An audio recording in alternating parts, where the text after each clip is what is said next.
e disso tem dado certeza a todos, ressuscitando-o dentre os mortos.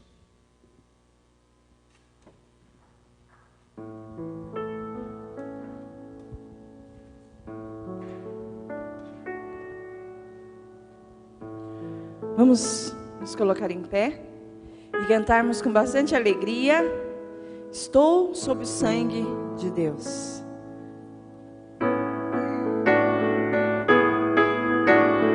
Vamos cantar bem bonito, hein? Tenho o sangue que vem do Cordeiro sobre a porta do meu coração. Espanta as trevas, me dá compreensão da força do seu grande amor. Satã vive sempre acusando-me, mas sem quem é meu Salvador. Agora nenhuma condenação, estou sob o sangue de Deus. Estou sob o sangue de Deus. Cobriu meus pecados na cruz. Pela graça do céu, santo e justo serei. Estou sob o sangue de Deus. Salvo e seguro do plano do mal. Suas ciladas não vão me afastar. Estou sob o sangue de Deus. Amém? Tenho o sangue que vem do Cordeiro sobre a porta do meu coração. Espanta as trevas, me dá compreensão da força do seu grande amor. Satã vive sempre acusando-me, mas sei quem é meu Salvador. Agora nenhuma condenação, estou sob o sangue de Deus. Estou sob o sangue de Deus. Cobriu meus pecados na cruz. Pela graça do céu, santo e justo serei. Estou sob o sangue de Deus. Salvo e seguro do plano do mal. Suas ciladas não vão me afastar. Estou sob o sangue de Deus. Estou sob o sangue de Deus. Cobriu meus pecados na cruz. Pela graça do céu, santo e justo serei. Estou sob o sangue de Deus. Salvo e seguro do plano do mal. Suas ciladas não vão me afastar. Estou sob o sangue de Deus. Estou sob o sangue de Deus. Estou sob o sangue de Deus. Amém? Vamos orar? Querido Pai, nós imploramos a Ti que nos tire das trevas, nos dê capacidade de compreensão e sabedoria para entendermos muito bem a mensagem de hoje. Amém. E que possamos aplicar em nossas vidas. Em nome de Jesus pedimos e agradecemos. Amém. Glória a Deus. Podeis assentar? Queridos, nós vamos cantar agora um hino que fala da grande alegria que inunda o nosso coração por sermos salvos pelo sangue de Cristo. Então nós vamos cantar o hino de número 489. Grande alegria inundou meu coração.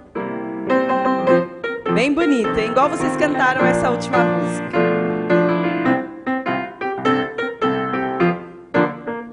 Grande alegria inundou meu coração ao descobrir que Cristo logo vai voltar. Grande alegria explodiu a emoção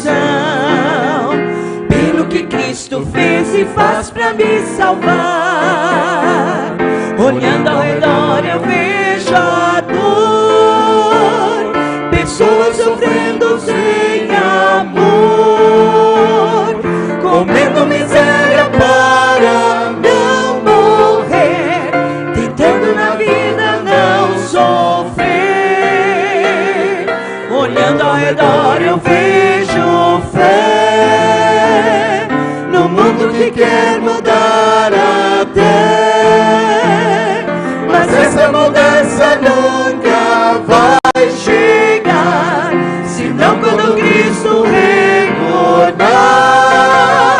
Grande alegria inundou meu coração ao descobrir que Cristo logo vai voltar.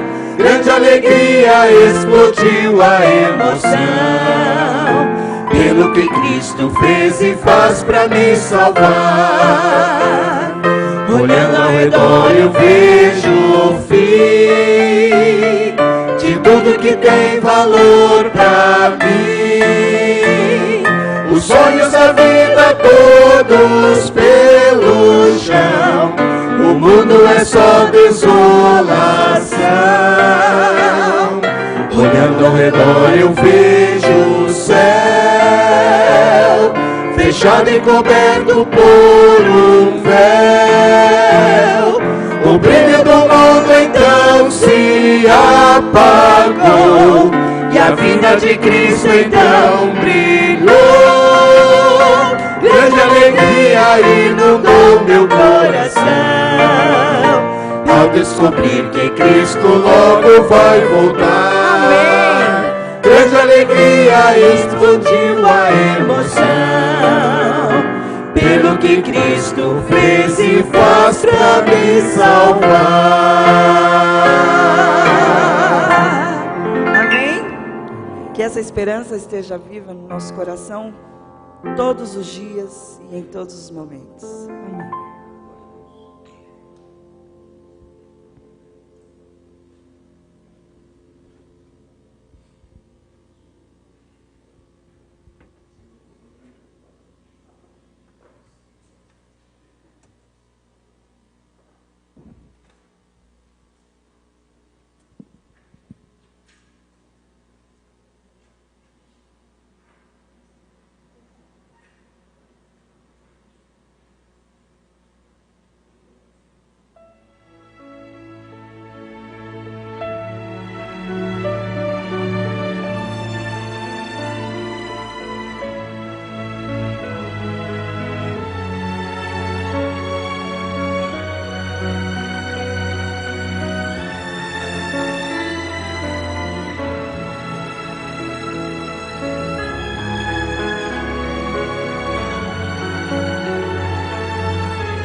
para a direção pedir. Aqui está o povo que preciso conduzir, mas sou jovem limitado e não sei o que fazer. Sou humano incapaz de cumprir o teu querer. O meu pedido é a tua direção. Dá-me um coração aberto, suscetível à tua mão. Não quero fama ou riquezas, não quero aplausos ou posso escolher, humildemente eu te peço. Eu quero a luz do teu saber.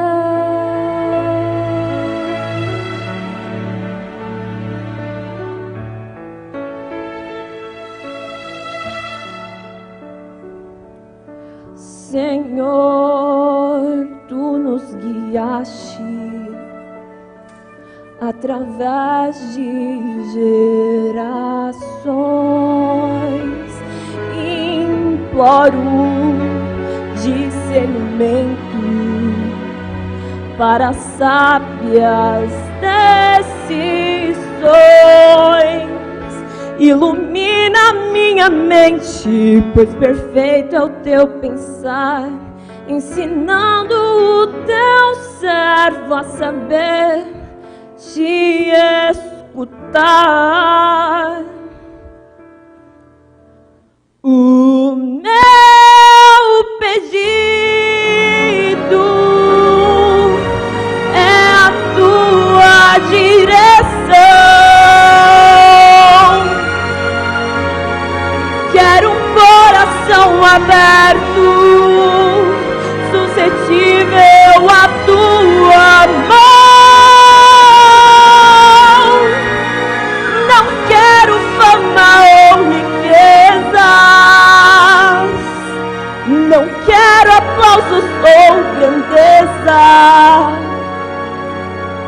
já que posso escolher, humildemente eu te peço.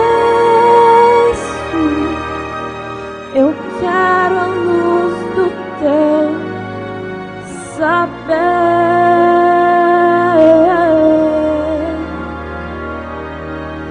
Eu quero a luz do teu saber.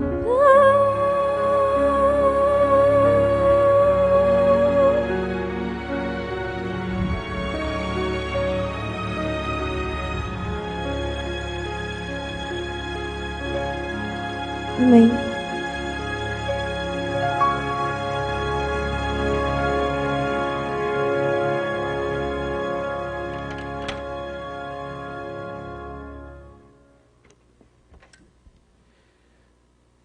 Feliz semana, meus irmãos. Tudo bem com vocês? Você sabe que hoje foi um dia também especial para nós, que estivemos ali com os jovens no programa que nós tivemos, que iniciou ontem e terminou hoje. E você sabe que o programa foi muito bom, né? Deixa eu só erguer um pouquinho aqui. Por gentileza. Isso. E eu estou justamente erguendo isso aqui, tá ok, por conta, aqui tá, acho que tá bom, por conta do que me ocorreu hoje. Sabe que ontem eu, indo para o programa, foi em Itapecerica da Serra, a gente acabou pegando o carro, era por volta de 8h30, e aí no caminho, seguindo uma van, aí uma outra pessoa passou de mim, me cortou e disse assim, olha, segura um pouquinho que eu estou seguindo a van. Isso me custou 1 hora de atraso do evento, mas deu certo. E aí hoje, justamente, nós estávamos brincando de futebol, né? E eu fui me aventurar, mas não foi também só por causa disso. A grande questão é que eu acabei ficando sem óculos. Eu voltei sem óculos do evento e, portanto, eu já pedi para aumentar um pouco aqui para que eu consiga ler um pouco melhor. Por isso também estou sem óculos nesses próximos cultos, mas eu consigo enxergar vocês bem. Muito bem, viu? Sei que minha esposa está ali. Estou brincando. Vamos fazer uma oração, então? Vamos falar com Deus? Senhor, louvado seja o Teu nome, louvado seja o Teu nome por este domingo, por esta série, em que cada culto, a cada momento, nós somos agraciados pela presença do Teu Santo Espírito. Nós queremos mais uma vez dizer que nós estamos aqui para adorar. Se tem alguém aqui que deve ser cultuado, adorado, é o Teu Santo Espírito, é o Teu Santo nome. Então louvado seja o Senhor. Fala aos corações nessa noite, Aqui tem pessoas que precisam ouvir exatamente o que eu tenho para falar hoje. A mensagem. Mas de repente essa mensagem que essa pessoa precisa ouvir, ela possa de repente perder alguma influência pelo meu modo de falar, pelas minhas expressões. Então eu gostaria que, se possível, o Senhor minimizasse o mais possível os efeitos para que a sua mensagem chegue com poder ao coração dessa pessoa. Por favor, nos conecta com a mensagem desta noite. Fala com a gente mais uma vez. Eu te peço, por Cristo. Amém. Abra sua Bíblia no livro de Atos, no capítulo 17. Atos, capítulo 17. Sabe que o tema dessa noite, se eu fosse dar um tema para o sermão dessa noite, eu gostaria que ele fosse chamado de o Deus desconhecido. O Deus desconhecido. É justamente o Deus desconhecido que aparece aqui na cidade de Atenas, e é sobre esse Deus desconhecido, algumas nuances deste texto, que eu gostaria de conversar com você hoje. Abra sua Bíblia, Atos capítulo 17, iremos ler do verso 22 em diante. Todos encontraram? Atos capítulo 17, verso 22, nos diz: Então Paulo, levantando-se no meio do Areópago, disse: Senhores atenienses, em tudo vos vejo acentuadamente religiosos, porque passando e observando os objetos de vosso culto, encontrei também um altar no qual está escrito: ao Deus desconhecido. Pois esse que adorais, sem conhecer, é precisamente aquele que eu vos anuncio, o Deus que fez o mundo e tudo o que nele existe, sendo Ele, Senhor do céu e da terra. Não habita em santuários feitos por mãos humanas, nem é servido por mãos humanas, como se de alguma coisa precisasse. Pois Ele mesmo é quem nos dá vida, respiração e tudo mais. De um só, Ele fez toda a raça humana para habitar sobre toda a face da terra, havendo fixado os tempos previamente estabelecidos e os limites da sua habitação, para buscarem a Deus, se porventura tateando o possam achar, bem que não está longe de cada um de nós, pois nele vivemos e nos movemos e existimos, como alguns de vossos poetas têm dito, porque dele também somos geração. Sendo, pois, geração de Deus, não devemos pensar que a divindade é semelhante ao ouro, à prata ou à pedra, trabalhados pela arte e imaginação do homem. Ora, Deus ele não levou em conta os tempos de ignorância. Agora, pois, notifica aos homens que todos, em toda parte, se arrependam. Porquanto estabeleceu um dia em que há de julgar o mundo com justiça, por meio de um varão que destinou e acreditou diante de todos, ressuscitando dentre os mortos. Quando ouviram falar da ressurreição de mortos, uns escarneceram e outros disseram: a respeito disso, ouviremos noutra ocasião. A essa altura, Paulo se retirou do meio deles. Houve, porém, alguns deles que se agregaram a ele e creram. Entre eles estava Dionísio, o Areopagita, uma mulher chamada Dâmaris, e com eles outros mais. Até aqui. Paulo ele chega numa cidade de Atenas. A cidade de Atenas, um local da Grécia, onde as pessoas não ouviam, eles não conheciam a verdade acerca de Jesus Cristo. Então Paulo chega lá agora, nessa cidade, que é uma cidade totalmente cultural. Eles eram uma cidade totalmente bastante profana, eles adoravam vários deuses, eles tinham várias imagens na cidade de Atenas. Na realidade, eles tinham a vontade de que cada divindade fosse satisfeita através de um objeto de adoração, de um culto, de um santuário, de um templo, de uma escultura. Então eles faziam uma escultura para cada divindade. A cidade de Atenas, eles viviam o que a gente chama ou o que é conhecido como um tipo de animismo. Isto é, o animismo, ele acredita que para cada parte da nossa existência, existe um ser, existe um Deus especializado. Por exemplo, se você quer fazer com que chova, ore ao Deus Thor, porque o Deus Thor é o Deus do trovão, ele que controla essa parte da natureza. Se você quer que o dia seja ensolarado, então você precisa orar para o Deus Apolo. O Deus Apolo é o Deus do sol, o Deus da luz. Se você quer que a terra seja fértil, então você precisa orar para o Deus, ou a deusa Gaia. A deusa Gaia é a deusa da fertilidade. Se você quer ter sucesso no seu namoro, sucesso no seu casamento, se você quer um romance, Então você precisa orar então para Afrodite. Afrodite é a deusa do romance, a deusa do amor. Para cada tipo de evento, eles tinham um Deus. Eles acreditavam a ação de um Deus. Então, se o problema era na natureza, se o problema era num comportamento humano, algo que iria acontecer, você somente precisava, ou você deveria saber o nome do Deus a quem pedir, porque sabendo o Deus correto, você teria o seu pedido aceito. É nisso que a mensagem de Paulo aqui não soa bem, porque Paulo ele chega falando agora que todos aqueles deuses, na verdade, e olha como Paulo ele é sutil, mas ele é muito honesto, ele é muito verdadeiro. Ele diz assim, olha, a mensagem de Paulo, eu vim pregar para vocês de um Deus. Esse meu Deus, ele não consegue habitar aqui, porque na verdade ele não habita em um lugar que é feito por homens. Esse Deus, na verdade, ele não é servido por mãos humanas, como vocês fazem com os deuses de vocês. Na verdade, o Deus que eu estou falando, ele serve pessoas. Olha, esse Deus, ele criou todo mundo, ele criou todo o universo. Ele estabeleceu um dia em que ele vai julgar o mundo. Esse Deus que eu estou falando para vocês, ele é o Deus que ele fez de uma pessoa só, toda a raça humana. E na verdade ele mantém toda a raça humana, porque ele que dá vida, ele que dá respiração para todos os homens. Esse Deus que eu estou falando para vocês, ele ressuscitou. E ele vai, em um dia pré-determinado, ele vai julgar todo mundo. Quando as pessoas ouviram eles falarem de Jesus Cristo dessa maneira, que existe um Deus invisível, eles até podiam acreditar, mas que um Deus que morre e ressuscita iria julgar o mundo, isso não ia soar bem. Isso não soou bem com eles. De certo que o que aconteceu foi, Paulo, com a sua nova doutrina, com o seu novo Deus, ele é levado agora para o Areópago. O Areópago era um local ali de Atenas, onde as pessoas, era como se fosse uma administração, um clérigo, onde eles julgavam questões religiosas.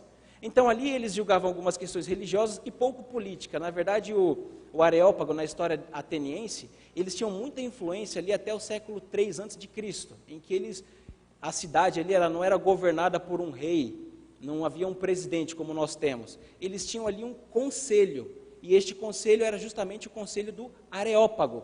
Nos tempos de Paulo, eles já haviam perdido bastante essa influência, porém, eles ainda julgavam bastante questões religiosas. Então, se você apresenta uma nova doutrina, um novo Deus, você precisava ir até o Areópago, sentar diante desses clérigos, dessas pessoas intelectualmente assim, muito sábias, muito entendidas, melhor dizendo, e você precisava convencê-los intelectualmente, racionalmente, de que a sua doutrina é confiável.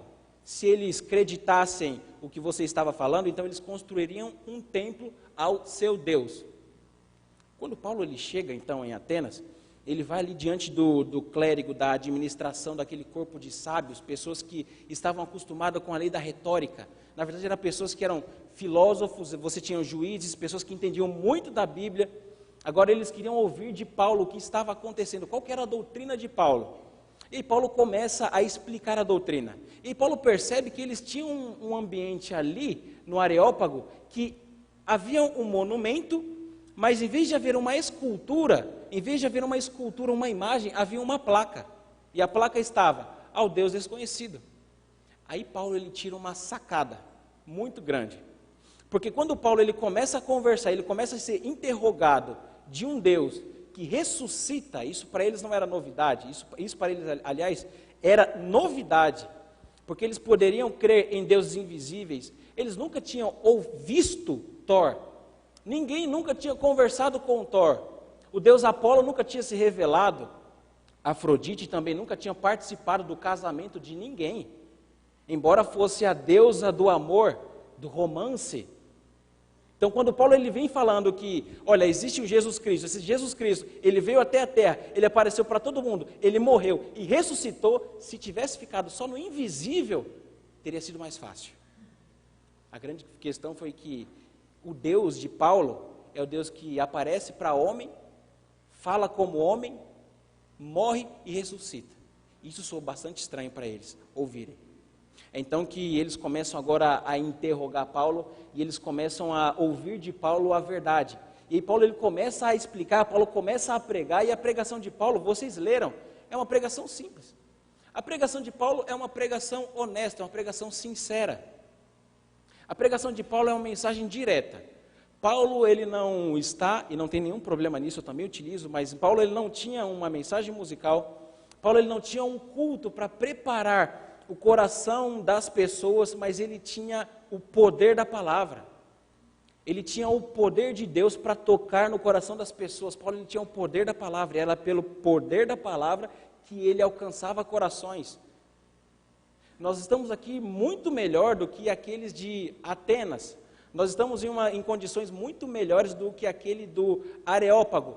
Porém, se nós fôssemos materializar as nossas percepções de Deus, talvez nós descobriríamos, talvez nós iríamos assim nos confrontar com a realidade de que o nosso Deus, o Deus que nós adoramos, é um Deus desconhecido. É bem provável que tenham pessoas aqui na igreja, deixa eu trazer um pouquinho mais perto, e eu também não quero ser ofensivo, se conecta com a minha mensagem, que eu acho que a gente não vai ter problema de ruído de comunicação. Mas é muito provável que tenham pessoas que tenham ingressado à carreira cristã, adventistas, não estou me referindo aqui a adventistas, católicos, batistas, pessoas que conheceram a Jesus, ingressaram na carreira cristã, mas vira e mexe, eles se param num pensamento e eles de repente, puxa vida, eu estou adorando ao Deus desconhecido. São pessoas que de repente estão há anos na igreja, mas ainda não têm certeza de salvação. São pessoas que na minha igreja guardam o sábado, mas não sabem muito por que guarda. O pastor falou, eu tive um estudo há 10 anos atrás e eu acho que esse é o caminho. São pessoas que ingressaram na carreira cristã ou que vêm de um catolicismo, mas nunca se perguntaram, por que eu faço o que faço? Por que eu estou aqui? Às vezes Deus ele faz isso, ele alcança pessoas através da emoção. Por meio da emoção, às vezes ele alcança um coração e leva para a razão. Mas é impossível alguém se decidir por Cristo que não seja algo racional, uma decisão pensada, planejada, razão, decisão. E a gente pega às vezes muitas pessoas assim dizendo, puxa vida, quando será, por exemplo, quando eu posso me batizar? Eu ouço muito essa pergunta, sabe? Eu dou muitos estudos bíblicos, nós temos classes aqui na igreja, eu, pastor Ítalo, damos estudos bíblicos nas classes e surge essa pergunta que é totalmente natural. Quando que eu posso me batizar? A questão não é tanto o tempo, a questão é o que você conhece, a questão são os porquês. O porquê se batizar, o porquê estar aqui. Porque eu acho que deve ser muito ruim. Me causa angústia. Quando me pedem para fazer algo, eu não sei o objetivo. Quando me pedem para fazer algo, eu não sei por que eu estou fazendo aquilo, eu me sinto inútil. Eu preciso saber a finalidade, eu acho que você também. E de repente tem pessoas aqui que estejam me ouvindo, que vêm nessa igreja, porque esta aqui é uma igreja central, você vem porque é a mais próxima da sua casa, vem porque você tem amigos aqui, porque você gosta de repente dos cultos daqui, mas que nunca decidiu se batizar, você apenas vem como um expectante, nunca tomou uma decisão, porque de repente, com todo respeito eu quero te dizer, de repente, você ainda esteja adorando a um Deus desconhecido. Você ainda não entendeu qual que é o porquê de estar aqui. Você ainda não entendeu o porquê do cristianismo, qual que é a essência, qual que é a verdade. Eu venho para a igreja, eu vejo um culto, mas eu nunca me decido, porque eu nunca entendi o que é o evangelho, porque eu estou adorando a um Deus, de repente, desconhecido, a um Deus que eu nunca conheci. De outro modo, de repente, eu vejo pessoas que estão na carreira cristã, que vêm para a igreja, participam do culto, mas estão inseguros quanto à salvação, estão inseguros quanto a alguma doutrina. Se a gente voltasse agora, lá no Areópago, e convertesse a nossa percepção em materialização sobre Deus, de repente, pode ser, talvez, que eu ou você nos encontrássemos assim, adorando a um Deus desconhecido. Nós pensamos que estávamos certos, que sabíamos tudo acerca do Evangelho, e de repente uma dúvida surge, de repente um porquê que não foi respondido, um Deus desconhecido. Aí Paulo ele encontra pessoas assim, que estavam adorando, e Paulo justamente tira essa figura, esse Deus desconhecido. Alguns dizem que os atenienses, eles tinham uma necessidade. A necessidade dos atenienses era, eles não queriam provocar a ira de nenhum deus, portanto, eles faziam um monumento a cada deus conhecido. Então, eles tinham centenas de deuses em Atenas. E, de repente, com medo de ter esquecido de algum deus, eles construíram esse altar, em vez de uma escultura, eles colocaram um nome ao deus desconhecido. Por quê? Por uma questão de consciência. Vai que nós nos esquecemos de algum deus, então já deixa esse aqui sem nada ao deus desconhecido, para que ele seja satisfeito. Outros já dizem que não. Outros dizem que, de repente, aqueles de Atenas, eles ouviram falar acerca do Deus de Israel, um Deus invisível, mas um Deus que abria mar vermelho, um Deus que fazia maravilhas. Ele leva os seus profetas voando em carruagem. É um Deus que ressuscita dos mortos. É um Deus que ele aparece com um clangor de trombetas em cima de um monte. O povo ouve, o povo vê. Tem profetas que até viram e saíram com o rosto brilhando. É um Deus pessoal. Só que ao mesmo tempo é um Deus que não tem forma. Então, eles de repente tivessem ouvido falar do Deus de Israel, do Deus da Bíblia. Só que como eles não sabiam a imagem desse Deus dos israelitas, eles colocaram ali em Atenas apenas ao Deus desconhecido. É esse Deus, que nós sabemos quem é, mas eu não sei muito a forma dele, eu não sei a imagem dele. É o Deus desconhecido. Ali tinha então assim alguns públicos, e os públicos eles se dividem. E de repente esses públicos sejam o público que eu tenho aqui nessa noite. Provavelmente é muito provável que tenha esse público que Paulo tinha aquela noite, pelo menos com as mesmas reações. Sabe, a mensagem de Deus, a mensagem do Evangelho, ela causa 3 reações. São as 3 reações que elas aparecem aqui no texto. Note comigo, vem aqui nos últimos versos, e lá nos é dito. Quando ouviram falar da ressurreição de Cristo, quando a ressurreição de mortos, uns escarneceram e outros disseram, a respeito disso te ouviremos noutra ocasião. A essa altura, Paulo ele se retirou do meio deles e houve, porém, alguns homens que se agregaram a ele e creram. Até aí. Existem 3 possibilidades quando uma pessoa ouve falar de Jesus. A primeira possibilidade é, ela vai ouvir a mensagem e ela nega a mensagem, e ela resiste à mensagem. Vamos aqui falar mais de perto. Só eu e você. Quanto tempo você ainda vai resistir assim à mensagem de Cristo? Por quanto tempo você vai ficar assim como um expectante do Evangelho, como um ateu prático? Porque o ateu prático é aquele assim que ele consegue vir num culto, ele ora, ele canta a Deus dentro da igreja, mas quando sai do templo, ele vive como se Deus não existisse. É um ateu prático. A questão não é se você não aceitou a Cristo. A questão é quanto tempo você vai ficar aí? Quanto tempo vai demorar para você se entregar a Jesus Cristo? O primeiro público que eu tenho é aquele público que ouve a mensagem do Evangelho, mas ele resiste, ele insiste, ele recusa, ele não quer aceitar, ele não quer se entregar a Jesus. Sabe, geralmente pregadores eles não falam muito isso que eu vou falar agora. E o fazem pelo seguinte, porque pode ser que a mensagem de Cristo ela seja interpretada ou mal interpretada como uma mensagem de medo, que deveria causar terror, pânico. E algumas pessoas utilizam mensagens do Apocalipse, por exemplo, das profecias, para colocar medo na pessoa e dizer assim, olha, se você não se entregar a Cristo, você vai morrer. Porém, eu preciso ser franco com vocês, assim como Paulo foi com os de Atenas. A mesma cruz que salva é a mesma cruz que vai matar. O mesmo Jesus, que é o Cordeiro de Deus, também volta como leão, como vingador, como juiz de toda a terra. A mesma cruz que salva é a mesma que mata. Existem diversas citações na Bíblia falando, olha, você precisa tomar uma decisão, porque um dia Cristo ele vai voltar e ele vai matar Satanás. O dia da morte do diabo, o diabo ele já tem um dia da morte dele decretada por Deus, ele vai morrer, ele não tem vida eterna. Só que juntamente com o diabo vão morrer todos aqueles que não aceitaram a Jesus. Você está entendendo aí? Você tem apenas uma única chance, você não vai viver outra vez. Segundo os dados de IBGE, você tem aí mais ou menos 80 anos de vida. Nesse percurso todo, você precisa responder a pergunta mais importante da sua vida: o que você vai fazer com a realidade de Deus? O que você vai fazer com a certeza de que Deus existe, vai voltar para julgar e você não faz nada? Portanto, você precisa se decidir. Você está entendendo o que eu estou falando? Não é uma mensagem que você diz assim, às vezes quando eu estou pregando, quando eu falo sobre isso, eu digo assim, olha, não é que eu não quero ser aqui, eu não quero te causar medo, mas é como você está vendo um carro vindo para pegar uma criancinha, a criancinha está ali, ela está despreocupada, ela não sabe do perigo. Você ficaria quieto? Você diria, Ana, Ana, ou você gritaria, você correria, de repente você atiraria no meio dela.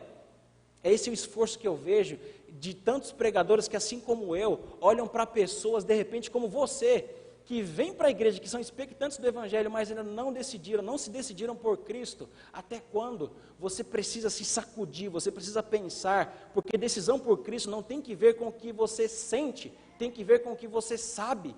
Ninguém pode se decidir por Cristo apenas por uma emoção passageira. Cristo ele vai te alcançar através de uma emoção, mas Ele sempre vai te levar ao conhecimento racional, a uma decisão concisa, precisa, de que é Cristo que precisa estar na sua vida. Portanto, a primeira possibilidade que se tem quando se aceita, quando se ouve de Cristo, não é aceitar, é recusar a mensagem. A segunda possibilidade é justamente o que eles fizeram ali. Vamos pensar depois. Vamos pensar num outro momento. Sabe, eu pregava em certa ocasião, num outro estado bem longe daqui, e eu conheci uma mulher, ela tinha uma vida assim, tudo nela parecia, suava Jesus. A mulher, ela era cristã, ela tinha uma vida com Deus, era inegável isso. Orava, era uma boa pessoa. E eu insisti com ela, eu disse assim, olha, vai ter um batismo na igreja. Você não quer se batizar? Eu esclareci todas as dúvidas, fiz todas as perguntas. Você tem alguma dúvida? Eu não tenho nenhuma dúvida. Eu sei que essa aqui é a igreja certa. E você quer se batizar? Não, acho que não. E por que você não quer se batizar? Porque ainda falta eu sentir alguma coisa. E vocês não sabem. Eu fiz uma semana de oração naquela igreja, terminei no sábado. E no domingo, sabe o que aconteceu com aquela mulher? Nada. Vocês pensaram que eu ia falar que ela morreu, né? Não foi? Sabe por quê? Se você não aceitar a Cristo, eu quero te deixar bastante consciente disso. Se você não aceitar Jesus Cristo, não vai te acontecer nada.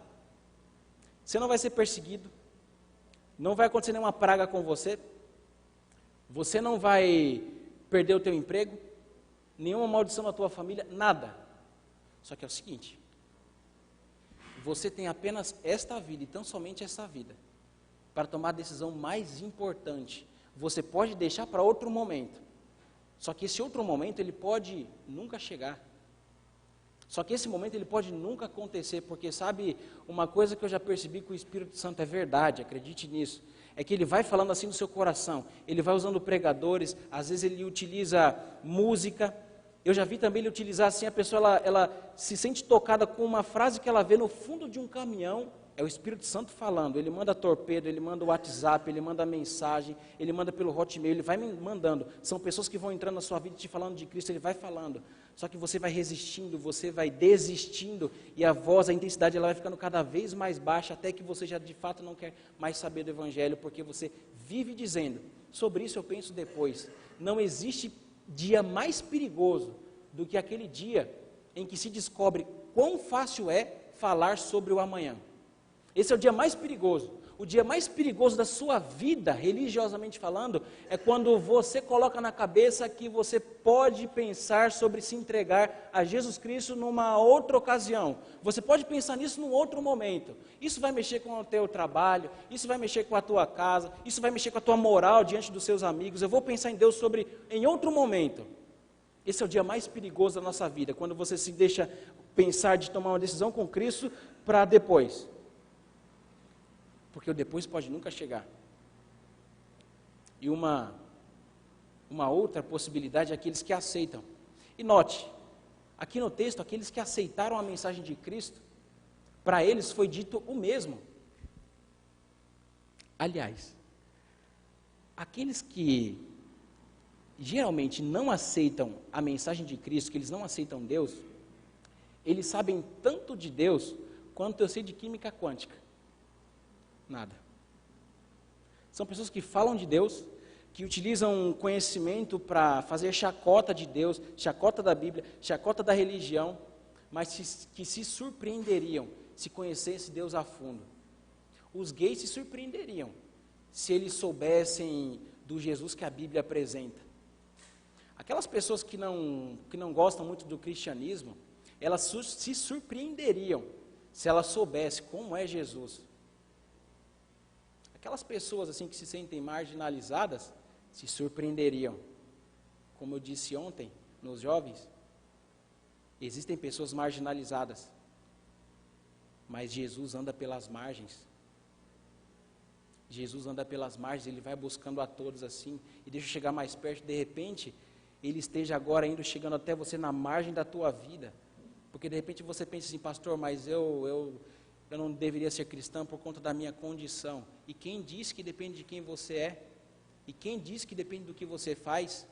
Olha, o que a Bíblia ensina, o que esse livro ensina é que para os pecados que você cometeu, não existe negociação. Pecado se paga morrendo, ponto final. Não existe perdão para pecado, o pecado se paga.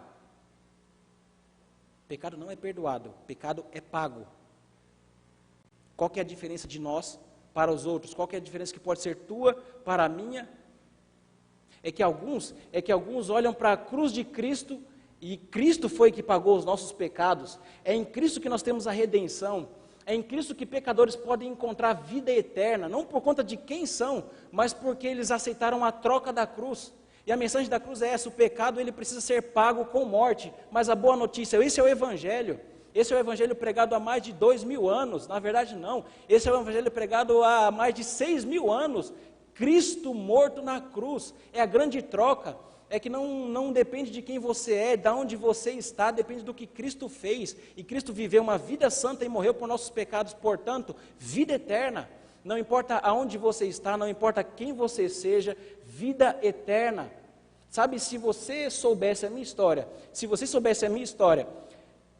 desde o começo, você ia ver o quão improvável é eu estar aqui hoje. Mas é Cristo.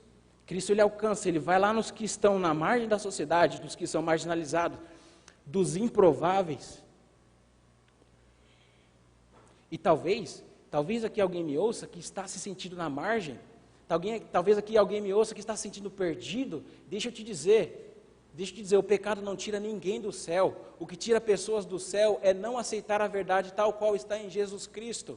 Portanto, eu orei por isso durante a semana, que o Espírito Santo, ele te convença, que ele faça arder no seu coração, que ele faça assim bater mais acelerado, e você chegue a uma decisão consciente de que você precisa tomar uma atitude ao lado de Cristo, de que você precisa tomar uma atitude de viver uma vida ao lado de Jesus Cristo. De repente eu falo também aqui para pessoas adventistas, para pessoas da minha comunidade de crentes, que vêm para a igreja há muito tempo, mas já não sente a vida com Deus a mesma. E sabe, a gente tem um ditado, é um dito popular que tem entre adventistas, na verdade não, entre cristãos. E nós dizemos assim, alguém retificando, e nós dizemos, para um eufemismo, né? E alguns dizem assim: ele está no primeiro amor. Ele vem em todos os cultos porque ele está no primeiro amor. Olha só, eu conheci uma menina, que te parece isso? Eu conheci uma menina em 2012. Eu vi a menina, quando eu vi aquela menina, eu achei ela muito bonita. Na verdade não foi bonita que veio na minha cabeça, foi gata. E eu olhei e falei, nossa, essa menina é muito interessante. E eu comecei a conversar com aquela menina. Eu levei aquela menina para sair, eu levei aquela menina na minha igreja, eu estudava teologia, eu cuidava de uma igrejinha, eu levei ela para a minha igrejinha, onde eu cuidava, e depois sabe o que aconteceu? Eu me apaixonei por ela, sabe o que aconteceu? Nada, deixei ela embora, tranquilo. O que você pensaria de uma mensagem dessa? Mas você se apaixonou por ela, você despertou o interesse dela e não aconteceu nada? Foi o primeiro amor, coisa do primeiro amor. Eu me apaixonei, depois passou a amizade. Graças a Deus não foi isso que aconteceu. A história eu conheci uma menina em 2012, essa história é real. Eu achei aquela menina gata, eu chamei aquela menina para sair, levei ela para a igreja, eu comecei a conversar com ela e finalmente eu pedi ela para namorar. E depois de um tempo eu pedi para ela para ser minha noiva. E depois de um tempo eu pedi para ela ser minha esposa. E eu decidi viver a minha vida toda com a Érica. Essa é minha esposa, essa é minha história. Agora, qual que é? Se você me pergunta assim, qual que é a melhor fase sua com a Érica, eu digo assim, é hoje. Porque hoje eu conheço muito mais da Érica do que quando eu conhecia ela, quando nós começamos a namorar. Hoje eu conheço muito mais da Érica, eu consigo até prever falas da Érica, por conta de que eu já conheço ela há anos. Agora, quando nós olhamos para Cristo, para Deus assim, você diz assim, qual foi o seu melhor momento com Deus? Foi quando eu me batizei. Ué, mas e depois? Você não conheceu mais Ele? Você não orou mais a Ele? Você não ficou mais íntimo dEle? Você não ficou assim mais apegado a Ele? Você não leu mais sobre Ele? Você não começou a amar Ele? Você não se apaixonou mais por Deus? Assim como a gente faz com outra pessoa? Não? Você ficou só no primeiro amor? O que aconteceu com o primeiro amor? É que de repente pessoas elas vêm, elas entram na igreja e elas passam a entender o evangelho ou a vida em comunidade como uma vida em que se vem ao culto e assiste e vai embora.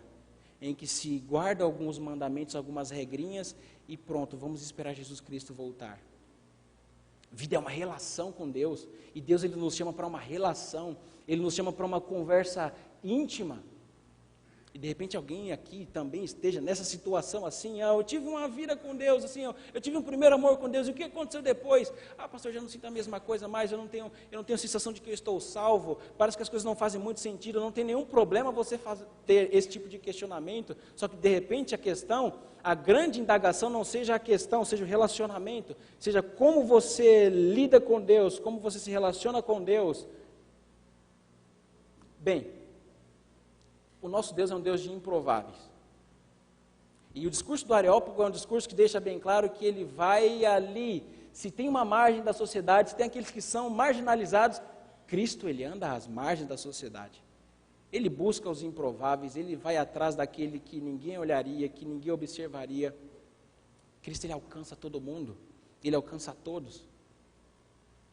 A grande questão é com os que creram. Os que creram na mesma mensagem, a mensagem foi a mesma. Da mesma mensagem, alguns recusaram, alguns riram e outros creram. E por que eles creram? Porque eles queriam ser coerentes com o que eles sabiam.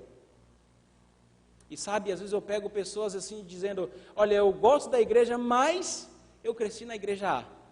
Eu gosto dos adventistas, mas eu cresci na igreja B.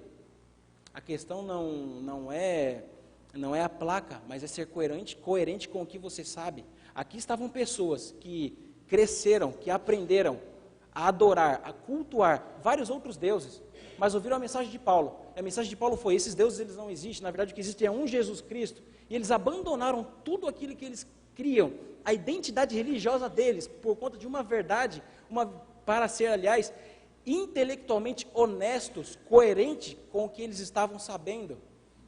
Essa é a história de hoje. Essa é a história do protagonista de hoje.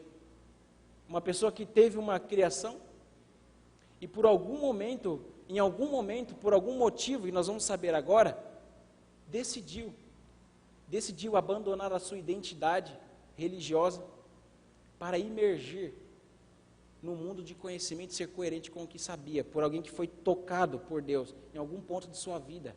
De repente essa seja a sua história, de repente essa precisa ser a sua decisão. Então eu gostaria de chamar aqui o Natanael, por gentileza, para nos introduzir nessa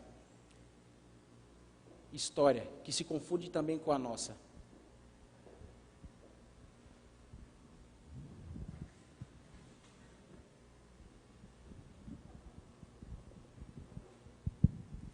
Boa noite, tudo bem com vocês? Muito bom estarmos na casa de Deus mais um domingo. E hoje, de maneira também especial, nós temos mais um protagonista, que é um jovem rapaz aqui da nossa igreja. E nós vamos ter a oportunidade de conhecê-lo um pouquinho melhor, de compartilhar a experiência dele. Na verdade, ele vai compartilhar conosco. Mas antes disso, eu quero que você se apresente para nós, por favor. Oi. Primeiramente, boa noite a todos. Desde já eu agradeço a oportunidade por estar aqui compartilhando das maravilhas que Deus fez na minha vida. E, assim, para mim é um pouco fácil, mas ao mesmo tempo difícil falar do meu testemunho, porque assim, eu cresci em um lar cristão. E é muito difícil isso aí. Muito difícil para quem nasce em uma religião e tenta descobrir mais. Mas antes disso eu vou falar de mim, né? Eu me chamo Natanael, eu tenho 20 anos. Eu estou aqui em São Paulo há mais ou menos 7 meses. Eu frequento essa igreja. E por mais que seja novinha assim, né? Eu sou casado com aquela moça ali, Ana Beatriz. E fico muito feliz por isso, tá? Ter saído lá do Maranhão, porque sou do Maranhão, e ter encontrado aqui numa cidade tão grande pessoas que me abraçaram, que me acolheram. Então, desde já agradeço por tudo. Mas voltando para a minha história, a minha mãe, quando eu tinha 6 anos, ela conheceu um ministério. Ela começou um ministério e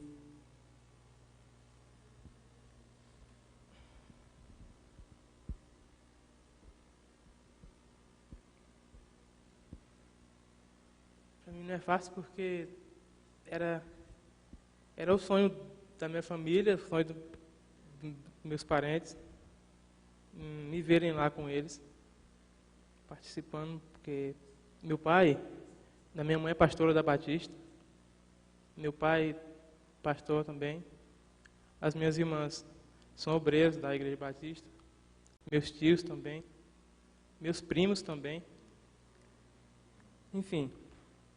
E eu tinha uma vida ativa lá também. Tocava, eu cantava, distribuía panfletos. E foi assim, para mim foi um momento difícil. Decidir quanto conhecer mais da palavra de Deus. Natanael, você falou para a gente que você veio de uma família pastoral, né, da Igreja Batista, era um jovem presente, cantava, tocava, junto com a família, mas em algum momento, dentro da sua rotina familiar, né, de um filho de pastores, ali no envolvimento da Igreja Batista, em algum momento você se sentiu um pouco confuso, em algum momento você se sentiu um pouco inadequado ali naquela situação, naquele momento? Então, eu sempre fui curioso, na verdade eu sou curioso. E eu tinha muitas dúvidas quanto à mensagem, quanto o que eu acreditava. Falando por mim, eu vivia uma rotina que tinham passado para mim, uma cultura, que eu tinha que orar, que eu tinha que ler a Bíblia, que eu tinha que falar de Jesus, mas eu não sentia esse Jesus que todo mundo falava. Eu não tinha eu não sinto Jesus, eu não conheço esse Jesus. Aí, para mim, foi um momento muito difícil. Eu perguntava para minha mãe algumas coisas, que é pastora da igreja, e ela não sabia me responder. Aí, ficava difícil. Cara, ela não pode me falar, então, como é que eu vou ter essas respostas? Como que eu vou conhecer mais desse Deus? Eu li algumas coisas que eu não conseguia entender. Então, foi um momento que, assim, que me fez pensar mais sobre o que eu acreditava, se eu não estava, de uma certa forma, sendo enganado. Foi isso que talvez tenha me levado a desviar um pouco dos caminhos. Quantos anos você tinha quando você se desviou ali da igreja, quando você resolveu não ir mais para a Igreja Batista e aí você se integrou às coisas do mundo? Tinha uns 13 anos, quando eu decidi realmente, eu não queria mais, de forma nenhuma. Quando falava de igreja para mim, eu não queria nem saber mais, porque assim, eu cresci a minha vida todinha em uma igreja, em um lar cristão, e eu via todo mundo orando, todo mundo falando, só que eu não sentia esse Jesus que todo mundo falava, esse Jesus, esse Deus desconhecido. Eu não sentia. E eu não queria mais. Por falar, rapaz, cara, tu saiu da igreja. Eu disse, eu acho que eu nunca nem fui mesmo. Porque é dessa forma, não é? Então, eu não queria mais saber de Jesus, não queria mais dar estudo. A influência dos amigos foi muito grande para mim também. E aí, quando você sai, é aquele momento que acaba indo mesmo, né? Você, não quero mais não, aí o povo puxa logo. De vez, então, Foi nesse momento que eu disse, agora eu não quero mais saber de Jesus, não. Aí, saí da igreja, fiz muita coisa errada, passei mais ou menos aí 3 anos da minha vida jogado. Não pode falar, né? Vocês estão me entendendo. Passei 3 anos da minha vida aí fazendo o que era errado, fazendo a vontade literalmente do mal. E esqueci dos meus princípios, esqueci de tudo e não queria saber mais de nada. Foi uma fase bem difícil para mim, mas foi dessa forma. Depois de 13 anos envolvido em uma rotina eclesiástica, então sua vida mudou de cabeça para baixo, né? Pelo que a gente pode. Mudou totalmente, virou assim do pé para a cabeça. Quando que essa história, esse cenário mudou um pouco? De um rapaz cristão na rotina da igreja, alguém que saiu da igreja, experimentou várias coisas que nunca havia feito ou realizado. Então, quando que aconteceu algo novo, que você pôde encontrar esse Jesus que até então era desconhecido para você?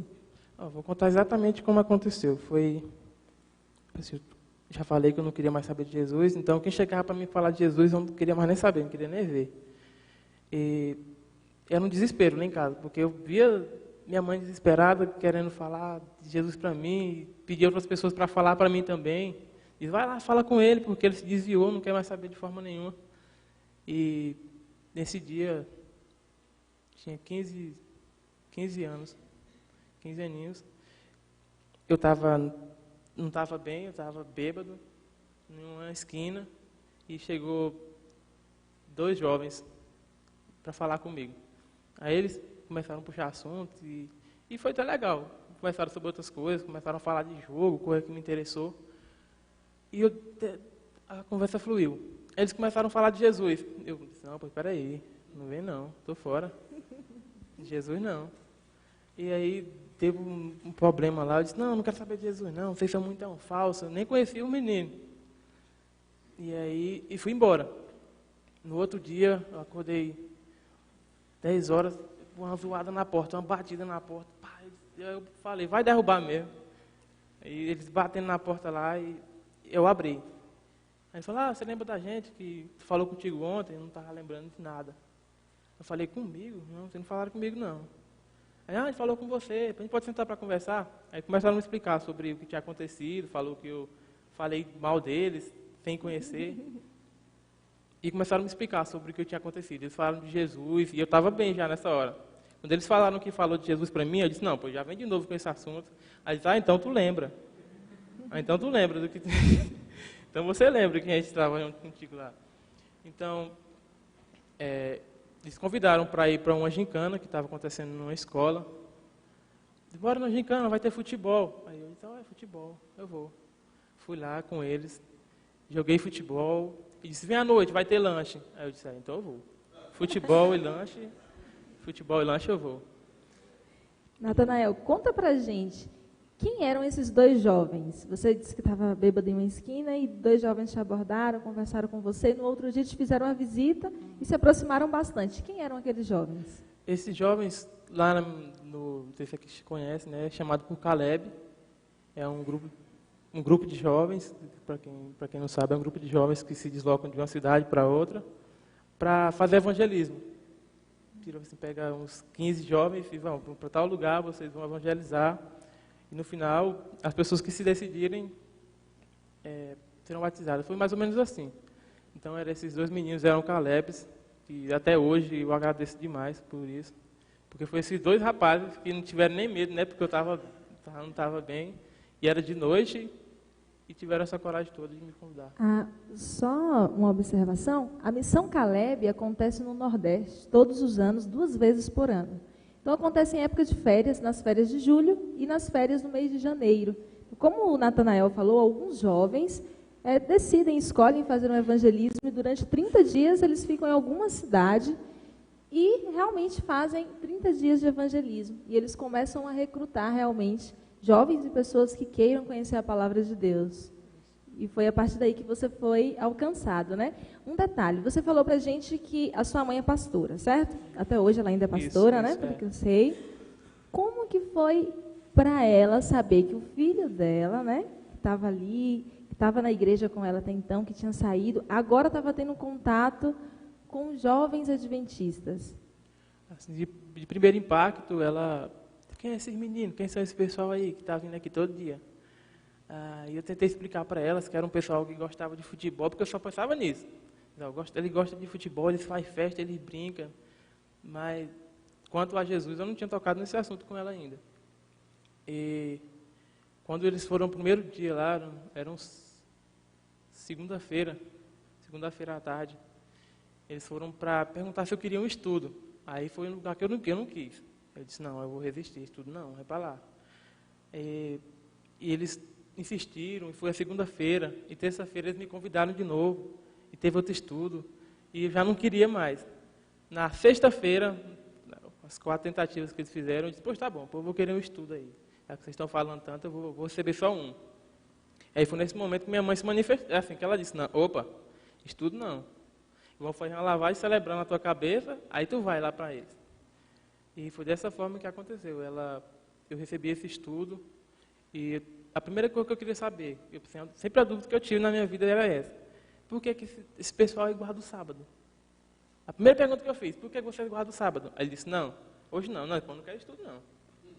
Se não quer me falar do sábado, a dúvida que eu tinha era essa, assim, que mais me incomodava. Por que vocês guardam o sábado? Aí eles começaram a falar de tanto da Bíblia, eu sabia demais, eu achava interessante, porque eu não sabia. Perguntava para minha mãe, que era pastora, e não sabia me responder. Então, foi assim, eu comecei a me aproximar mais deles para descobrir as minhas inquietações. E você conseguiu descobrir? Graças a Deus, foi lá para o 20º estudo que eles começaram a falar do sábado. Foi nesse momento que ele tirou a minha dúvida quanto ao sábado, que ele abriu a Bíblia, que ele me mostrou que era realidade. Eu disse, então é dessa forma. Mas a primeira coisa que eu fiz, peguei a Bíblia e saí correndo lá para casa e fui mostrar para minha mãe. Eu disse, aqui, o negócio do sábado, que a senhora não sabe me explicar. Eu vou lhe dizer agora. Aí comecei a falar para ela do sábado. Ela disse, eu não te falei? Que ele ia fazer uma lavagem cerebral na cabeça. Então, para ela foi um choque, assim. Nesse processo de estudo bíblico, né, de comunhão ali com os jovens, dentro de você, o que mudou? O que você sentiu de diferente àquele evangelho que você já conhecia anteriormente? Depois desses estudos, desse contato, o que mudou dentro de você? Teve 2 partes para mim que foi muito mais difícil, que foi a parte de sair do mundo para tentar conhecer mais, e a outra parte foi a influência da minha família. E minha mãe de forma nenhuma queria, eu não contei para vocês, mas ela, assim, algumas vezes o pessoal foi lá me visitar e ela dizia, não, ele não está aqui não. Ela rejeitou o pessoal por fato de saber que eles conheciam um pouco da palavra, e ela rejeitava. Para mim foi muito difícil passar por esse processo dos amigos dizendo, cara, tu vai voltar para a igreja de novo. E eu não queria, pessoal, eu não queria. De forma nenhuma, eu disse assim, se for para voltar para uma igreja, eu quero voltar de verdade. Eu quero que Deus me mostre, Deus, se for para ser cristão, se for para seguir essas normas aqui, então eu quero que seja uma coisa verdadeira, que eu me entregue de verdade, que não fique mais esse negócio de vai e volta. Que seja algo racional, uma coisa que faça sentido. Sim. E foi esse momento que eu decidi. E você sentiu que você realmente estava conhecendo e que você conhecia aquele Jesus que você ouvia falar? Isso. Foi esse o momento, o pastor falou, né, que tem esse primeiro amor, mas foi um momento para mim, foi muito, muito lindo.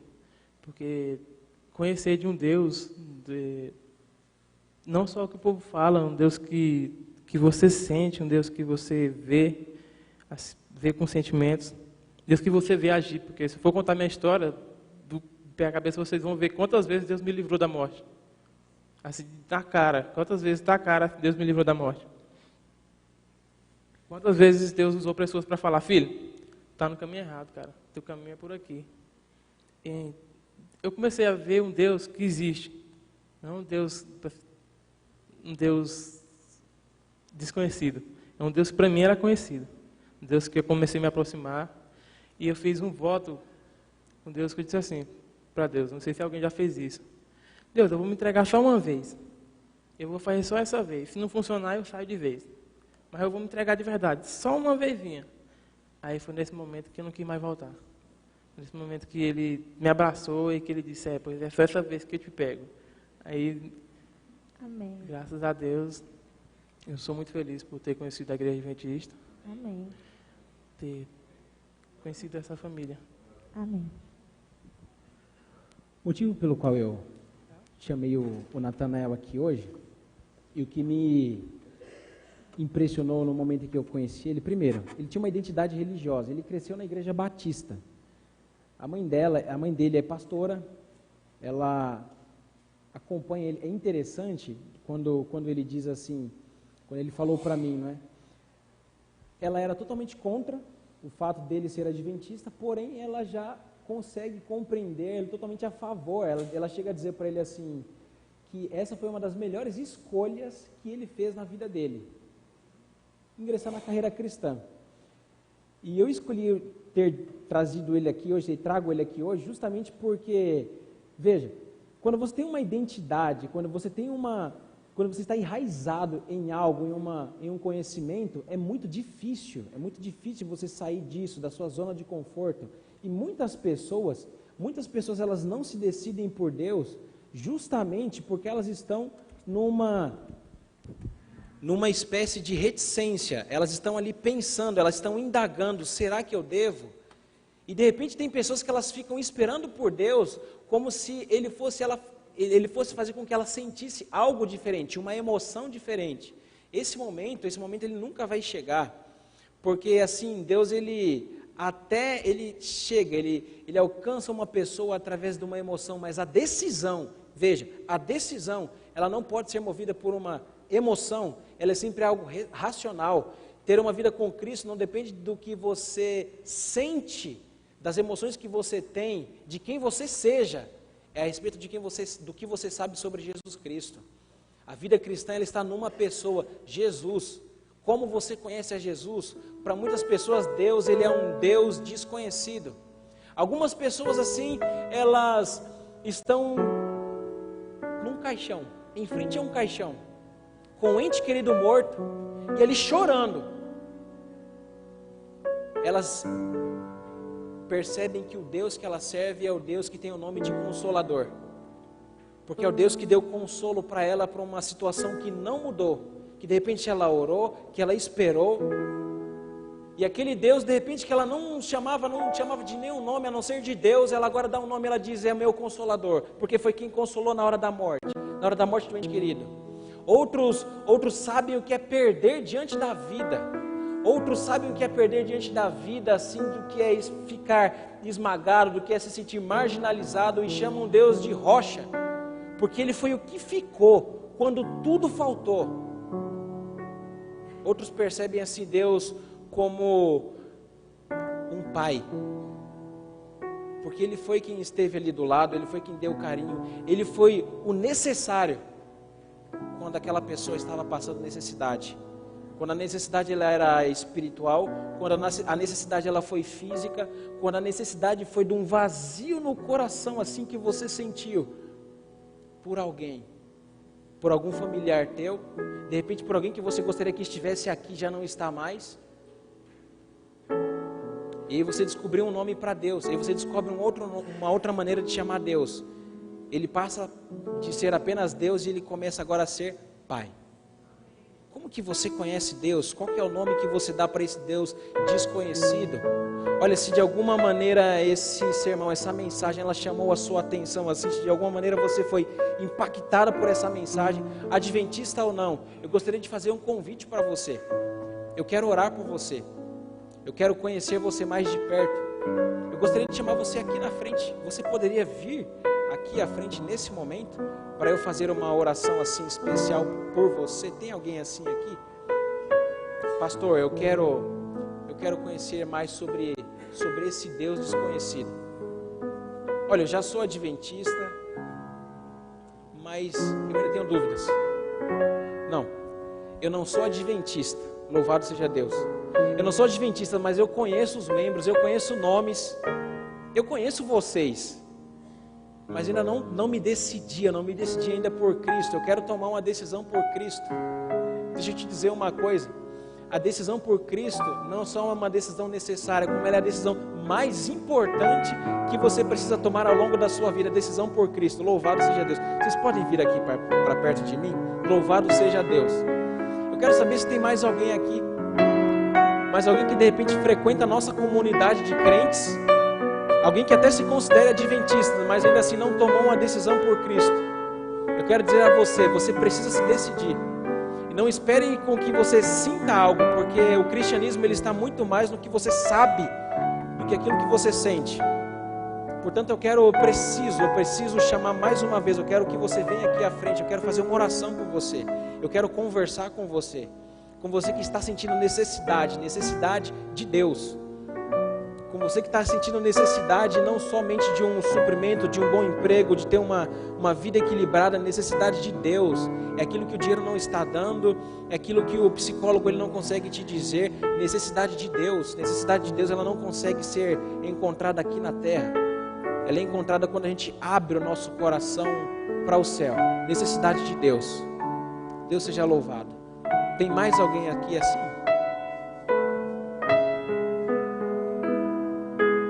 Maria está vindo pela primeira vez. Maria, é um prazer conhecer a senhora, viu? Deus seja louvado pela senhora aqui, tá bom? Deus seja louvado. Tem mais pessoas aqui como a Maria?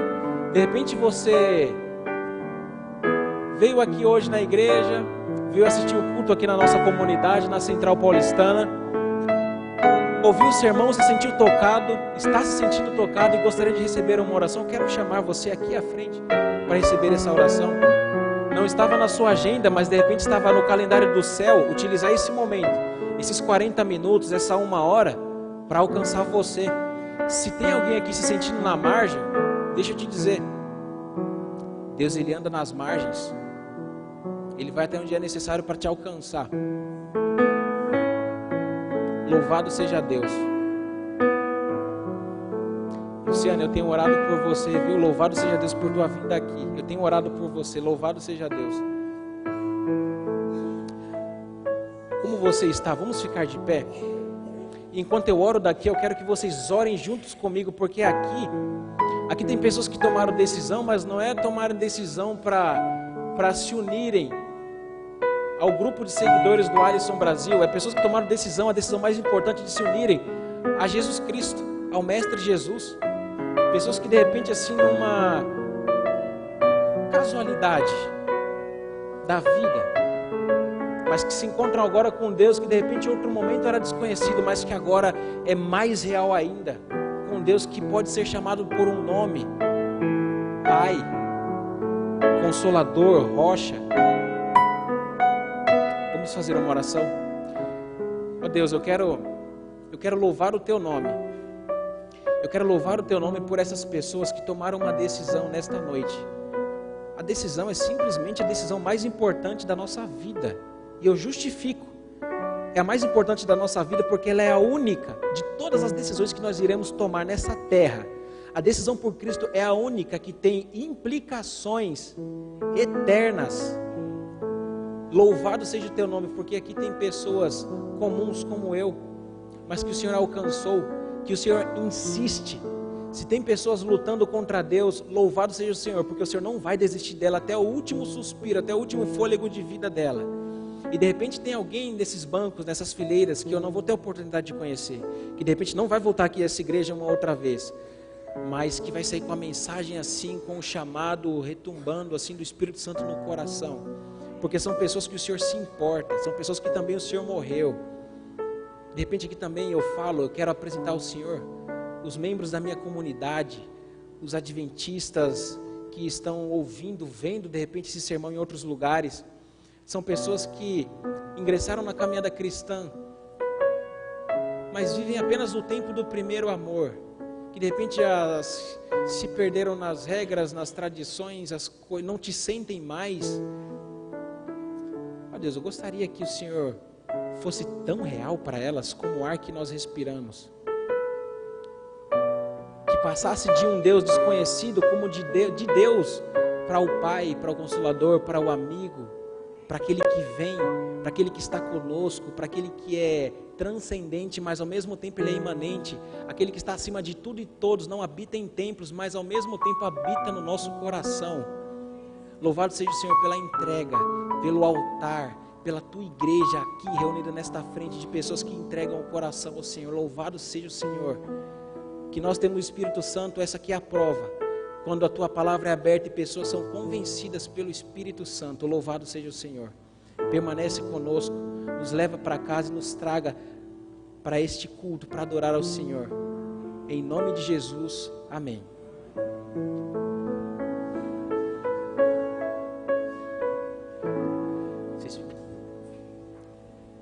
No próximo domingo, eu preciso continuar essa mensagem. E eu preciso que você traga alguém que você conhece, que precisa ouvir uma mensagem de Deus, que precisa tomar uma decisão. Eu preciso conversar com essa pessoa. Se for para visitar, se precisar ligar, me traga o nome, me traga o endereço. E eu preciso que você traga ela aqui à igreja no próximo domingo. Nós teremos um culto especial que será o encerramento desta série. E eu gostaria que você orasse junto comigo por essa missão também nossa. Deus seja louvado.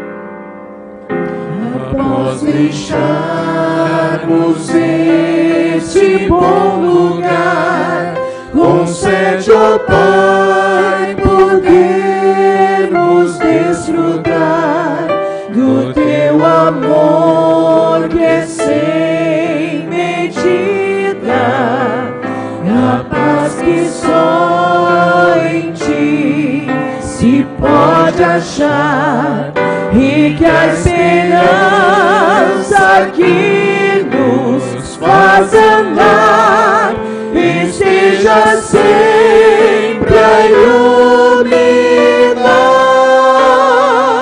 a senda que nos leva rumo ao lar, onde estaremos face a face a te adorar.